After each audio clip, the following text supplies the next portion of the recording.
हाँ, तो मेरे प्यारे बच्चों, एमएस कोचिंग सेंटर में आप लोगों का पुनः स्वागत है। मैं वीरेश सर, डिग्री बाजार, तमकुहीराज, कुशीनगर, उत्तर प्रदेश से। प्रतिदिन की बात आज अगला हम लोग डेरिवेशन देखेंगे, क्योंकि एक एक महत्वपूर्ण डेरिवेशन प्रतिदिन देख रहे हैं, यह सोचकर कि अधिक से अधिक आप लोगों का परीक्षा की तैयारी हो सके। परीक्षा की दृष्टि से आप लोगों को जो भी इम्पोर्टेंट आपका डेरिवेशन है उसको जो है प्रतिदिन एक एक करके आप लोगों के समक्ष जो है हमारे चैनल एमएस कोचिंग सेंटर के माध्यम से आप लोग देख रहे हैं। आप लोगों से बस रिक्वेस्ट है कि बस चैनल को थोड़ा सा सब्सक्राइब कर दीजिए और बाकी शेयर कर दीजिए, ताकि अधिक से अधिक संख्या में आपका जो है आप लोगों की संख्या बढ़ेगा तो हम लोगों का और जो जुनून बढ़ता है संख्या को देखते हुए। इसलिए ज़्यादा से ज़्यादा शेयर कीजिए और जो है अन्य बच्चों को तक पहुंचाइए, ताकि वो भी जो है अधिक से अधिक अपने नंबर में अंक जो है उसको जो है बढ़ा सके। आइए इसी क्रम में हम लोग देखते हैं। अगला डेरिवेशन हमारा है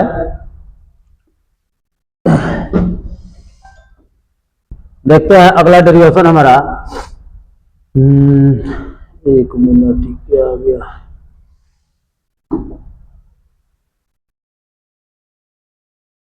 अगले डेरिवेशन में हम लोग देखेंगे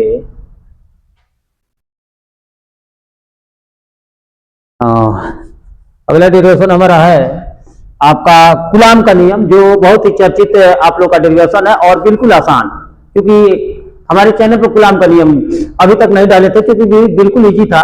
बहुत लड़कों का कमेंट आया कि सर कूलाम का नियम भी एक बार समझा दीजिए। तो कूलाम का नियम भी एक प्रकार के इंपॉर्टेंट ही डेरिवेशन है। तो आइए हम देखते हैं कूलाम का नियम। आज कूलाम के नियम के तहत हम देखेंगे कूलाम का नियम।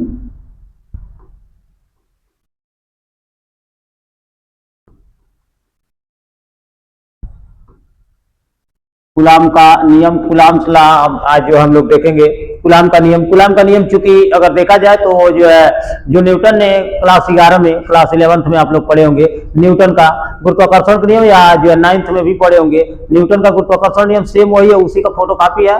आपका कूलाम भैया ने आपका न्यूटन भैया के जो है नियम को जो है फोटो कॉपी किया, बस सेम। अगर न्यूटन के जो नियम है उसको जो है कन्फर्म है तो कूलाम का भी नियम कन्फर्म है, क्योंकि दोनों में बस इतना ही का अंतर है कि जो न्यूटन भैया थे वो न्यूटन भैया ने आपका जो नियम दिया था वह जो है आपका द्रव्यमान के ऊपर दिया था, जबकि द्रव्यमान को हटाकर केवल जो है कूलाम जी ने आपको जो आवेश कर दिया। तो बस वही है आपका। देखेंगे कूलाम का नियम। सबसे पहले इनका नियम कहता क्या है, तो सबसे पहले अगर देखा जाए तो इनका नियम है आपका दो स्थिर आवेशों के बीच, आवेश पर इन्होंने दिया था, दो स्थिर आवेशों के बीच लगने वाला वैद्युत बल, आकर्षण और प्रतिकर्षण दोनों हो सकता है। तो दो स्थिर आवेशों के बीच लगने वाला वैद्युत बल दोनों आवेशों के गुणनफल के अनुक्रमानुपाती और उनके बीच की दूरी के वर्ग के व्युत्क्रमानुपाती होता है। यह आपका जो है कूलाम का नियम है। एक बार और सुन लीजिए, आप लोग जो है लिख लीजिए, नोट करते रहिए, मैं बोलते ही रहा हूं, और जो है नोट कर लीजिए। दो स्थिर आवेशों के बीच लगने वाला वैद्युत बल दोनों आवेशों के गुणनफल के अनुक्रमानुपाती तथा उसके बीच की दूरी के वर्ग के व्युत्क्रमानुपाती होता है। इसे ही कहते हैं कूलाम का नियम।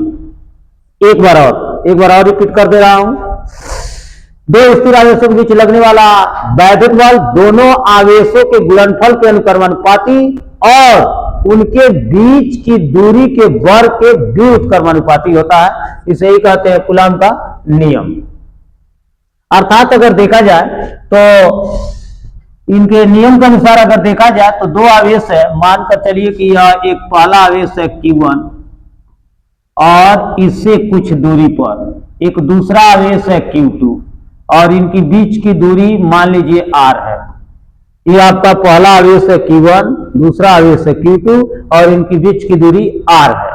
तो ये जो है इनके बीच जो लगने वाला बल होता है उसी पर जो है आपका कूलाम ने अपना नियम दिया है। तो पहला उनका नियम कहता है कि दो आवेशों के बीच लगने वाला जो बल है वैद्युत बल दोनों आवेशों के गुणनफल के अनुक्रमानुपाती और उनके बीच की दूरी यानी R के वर्ग के व्युत्क्रमानुपाती होता है। अर्थात अगर देखा जाए तो यह लगने वाला बल और यह जो है अनुक्रमानुपाती होता है दोनों आवेश Q1 और Q2 के गुणनफल, यानी Q1 इंटू Q2, इसको इक्वेशन फर्स्ट मान ले रहा है। उसके बाद आपका कहा था कि जो दोनों आवेशों के बीच की दूरी है इसके वर्ग के व्युत्क्रमानुपाती, यानी 1/r², इक्वेशन सेकंड हो गया। अगर समीकरण 1 और 2 की बात करें, समीकरण 1 तथा 2 से, 1 तथा 2 से, तो 1 और 2 से अगर देखें तो यह हो जाएगा आपका समानुपाती हो जाएगा Q1 Q2 अब बटे r²। अब यहां से अगर देखिए समानुपाती अगर हटाते हैं तो यहां जो है आपका कोई नियतांक से मल्टीप्लाई कराना पड़ेगा, वो k हो गया, k इंटू Q1 Q2 अब बटे r² हो जाएगा। अब यहां से देखा जाए तो k जो है जहां पर जहां k एक नियतांक है, एक नियतांक है, k एक नियतांक हो गया, और k का जो वैल्यू होता है वह होता है आपका 1/4 पाई एप्सिलॉन नॉट, या इसी का वैल्यू होता है 9 इंटू 10⁹। तो अगर ये वैल्यू उठाकर हम इसमें रख दें तो ये आपका जो हो जाएगा, आपको यहां से देख लेते हैं तो यह हो जाएगा यह फिजिकल टू, इसका मान यह फिजिकल टू आपका k के जगह पर 1/4 pi epsilon naught into Q1 Q2 अब बटे r²। यह हो जाएगा k हटाकर, k के जगह पर 1/4 पाई एप्सिलॉन नॉट रख दिए, कुछ किए नहीं है आपका, ये k है, k का मान हटाकर 1/4 पाई एप्सिलॉन नॉट लिख दिए, बाकी Q1 Q2 बटे r² उसी तरह है, कोई तो दिक्कत नहीं है। अब यहां से अगर देखा जाए तो यही तो है कूलाम का नियम, बस यह physical to 1/4 pi epsilon naught into Q1 Q2 बटे r², यह है कूलाम का नियम। एक बार और देख ले भाई, आपका कूलाम का नियम कहता है, सोचिए थोड़ा, कूलाम का नियम कहता है कि दो स्थिर आवेशों के बीच लगने वाला आकर्षण तथा प्रतिकर्षण बल या वैद्युत बल कह सकते हैं, दोनों आवेशों के गुणनफल, दोनों आवेशों के गुणनफल के अनुक्रमानुपाती और उनके बीच की दूरी के वर्ग के व्युत्क्रमानुपाती होता है, इसे कूलाम का नियम कहते हैं। अगर इनके नियम के अनुसार देखा जाए तो F समानुपाती Q1 Q2 समीकरण 1 वाली है, F समानुपाती 1/r², समीकरण 2, समीकरण 1 और 2 से अगर ले तो F दोनों का समानुपाती है, तो F समानुपाती Q1 Q2 बटे r² हो जाएगा। समानुपाती हटाते हैं तो किसी नियतांक से गुणा कराना पड़ेगा, तो वही नियतांक आपका k मान लिया, F equal to k Q1 Q2 बटे r², जहाँ k नियतांक होता है और k का जो वैल्यू होता है 1/4 पाई एप्सिलॉन नॉट, या इसी का वैल्यू 9 इंटू 10⁹ होता है।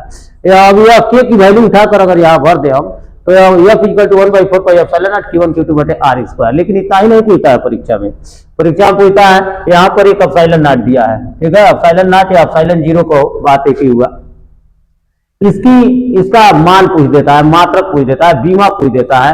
तो अगर देखा जाए तो यहां से अगर हम निकाले, यहां से अगर निकाले एप्सिलॉन नॉट का सबसे पहले मात्रक, एप्सिलॉन नॉट का मात्रक, एप्सिलॉन नॉट का मात्रक की बात करें, एप्सिलॉन नॉट का मात्रक नहीं होता, इसको इधर भेजे तो बटे में हो जाएगा, इसको एप्सिलॉन नॉट को अगर इधर भेजे तो यह हो जाएगा बटे में, यानी यह हो जाएगा epsilon naught is equal to 1/4 pi, ये उसी तरह हो जाएगा, यह हो जाएगा इंटू Q1 Q2 बटे r²। यहां से अगर देखा जाए तो मात्रक हमको निकालना है, तो मात्रक निकाले तो यहां ध्यान दीजिएगा भाई, 1/, यहाँ जो है ऊपर अगर देखें तो Q1 और Q2 है, आवेश है, आवेश का मात्रक कूलाम होता है, तो आवेश का मात्रक यदि कूलाम होता है तो कूलाम कूलाम, यह हो जाएगा कूलाम स्क्वायर, कूलाम स्क्वायर हो जाएगा। और ये प्रति, यहाँ F है, F का मतलब न्यूटन, बल का मात्रक न्यूटन, इंटू R है, R का मतलब वही दूरी, दूरी होता है मीटर, स्क्वायर है तो स्क्वायर, यह हो जाता है एप्सिलॉन नॉट का मात्रक। एप्सिलॉन नॉट का परिचय पूछ देता है, एप्सिलॉन नॉट का जो मात्रक क्या होता है, तो एप्सिलॉन नॉट का निर्वात की, चूंकि इसको जो है निर्वात की हम जो है आपका विद्युतशीलता कहते हैं, और यह जो है एप्सिलॉन नॉट निर्वात की विद्युतशीलता है, तो पूछ देता है निर्वात की विद्युतशीलता का मात्रक बताइए, तो निर्वात की विद्युतशीलता या एप्सिलॉन नॉट का मात्रक आपका कूलम स्क्वायर प्रति न्यूटन मीटर स्क्वायर, एक तो यह हो गया। इसके बाद अगर देखा जाए तो, इसके बाद अगर देखते हैं तो फिर जो है आपका इसका अगर निकाले हम मात्रक हो गया, बीमा निकाले, एप्सिलॉन नॉट की बीमा, एप्सिलॉन नॉट की का बीमा की बात करें तो बीमा अगर निकालते हैं तो बीमा ध्यान दीजिएगा, यहाँ पर बीमा निकाले तो ये फार्मूला एप्सिलॉन नॉट लिखे, epsilon naught is equal to 1/4 pi F into Q1 Q2 बटे आर स्क्वायर है। यहां से अगर बीमा की बात करें तो यहां ध्यान दीजिएगा, ऊपर यहाँ Q आवेश है, आवेश का बीमा जो होता है AT होता है, Q बराबर Q का बीमा, Q बराबर आपका जैसे यहाँ Q है, आवेश है, आवेश का बीमा जो होता है AT होता है, तो AT होता है, तो यहां से अगर लिख दें AT और AT स्क्वायर हो जाएगा, यह स्क्वायर हो जाएगा अपान, यहां देखा जाए तो बल, यह का मतलब बल, और बल का बीमा होता है यम यल T पर -2, यह हो जाएगा बल का।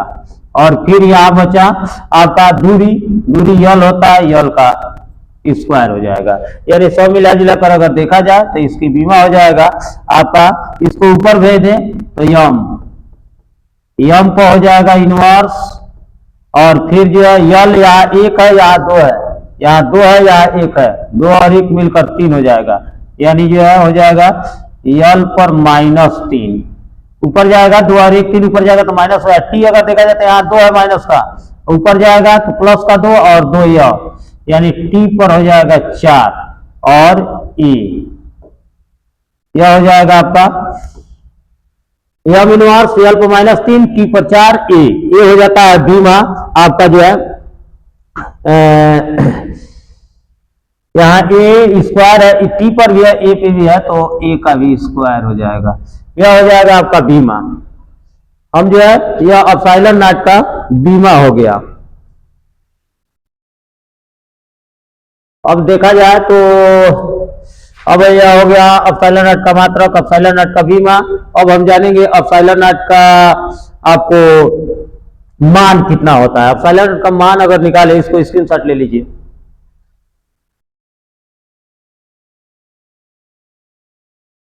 चलिए आगे देखते हैं, इसका जो निकालना है हमको, थोड़ा सा इसको हम करते हैं आगे।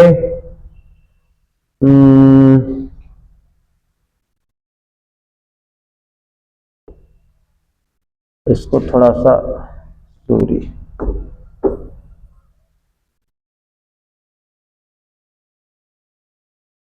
चलो आगे चलते हैं। आगे जो है अगर देखें तो एप्सिलॉन नॉट का निकालना हमको, एप्सिलॉन नॉट का मान निकालना है।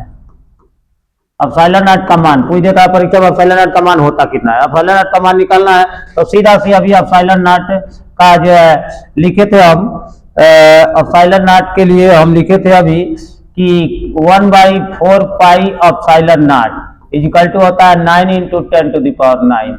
यहाँ से हमको निकालना है एप्सिलॉन नॉट का मान। तो एप्सिलॉन नॉट का मान तो इसको इधर भेजे तो बटे में हो जाएगा, यानी सब मिला जुलाकर एप्सिलॉन नॉट बराबर हो जाएगा आपका 1/4 पाई I × 9 × 10⁹। इसको लिख सकते हो epsilon naught is equal to 1/4 × pi का मान 3.14 × 9 × 10 पर 9 घात, यह हो गया। अब यहां से अगर इसको हल करें तो आप खूब अच्छा से घर जाकर नहाकर खाकर तब आराम से ऐसे बैठ जाइएगा। थोड़ा सा आप भी मेहनत कर लीजिएगा और मेहनत करके और इसको हल कर लीजिएगा।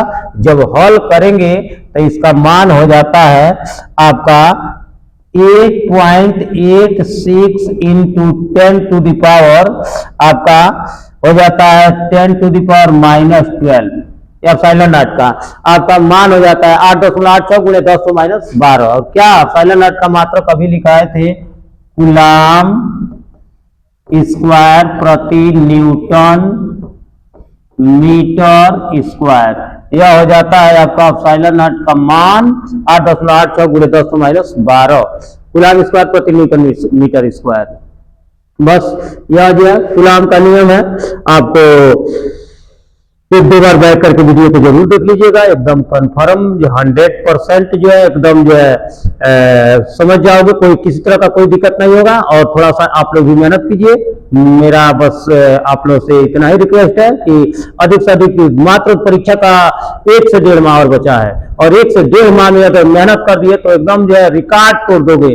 इतना दिन भले ही अगर नहीं पढ़े, कुछ नहीं पढ़े, सब भूल जाओ। लेकिन इस समय 1.5 महीना और बचा हुआ है, परीक्षा 2025 का पेपर मुश्किल से 1.5 माह और बचा हुआ है। अगर देखा जाए तो 1.5 महीना, और जो है अगर लंबा समय कोई खोजता बहुत लंबा है तो उसकी भूल जाओ ये बात, 1.5 महीना, क्योंकि बीच में बहुत सारे ऐसे दिन आएगा जिस दिन तुम कभी जो किसी न किसी परेशानी में पढ़कर नहीं पढ़ पाओगे। इसलिए सब छांट कर अगर देखा जाए तो 1.5 महीना, 1.5 महीना में अगर मेहनत कर दोगे तो रिकॉर्ड तोड़ दोगे। एकदम गारंटी है कि यह जो है कम से कम 90% से ऊपर लाओगे। यह मेरा वादा। अगर मेरा चैनल को अच्छा से अच्छा आपका जो है प्रतिदिन जो भी डेरिवेशन जो है मैं मतलब इसके माध्यम से पढ़ा रहा हूं उसको जरूर देखिए। उसके साथ साथ अलग से ऑब्जेक्टिव भी अभी जो है वीडियो अपलोड होगा, ऑब्जेक्टिव का भी, और उसके साथ साथ Hindi, English, math, science total video upload होगा आप लोगों के सिलेबस का। आप जो है उसे जो है देखते रहिए और जो है अधिक से अधिक शेयर कीजिए ताकि अन्य बच्चों तक जो है पहुंचे। और जो है गारंटी लेकर कहता हूं कि अगर जो है जितना मैं कहूं और यानी जितना अगर जो है मैं पढ़ा रहा हूं उतना पढ़िए, और जो घर उसके बाद ऑफलाइन ऑनलाइन जो भी आप क्लास करते हैं उसको भी आपका जो है मद्देनजर रखते हुए आपको जो है अगर जो पढ़ते हैं तो बहुत सारे नंबर अर्जित कर सकते हैं। बस आज ये यहीं तक वीडियो, अगले नेक्स्ट दिन आपसे मिलते हैं। धन्यवाद।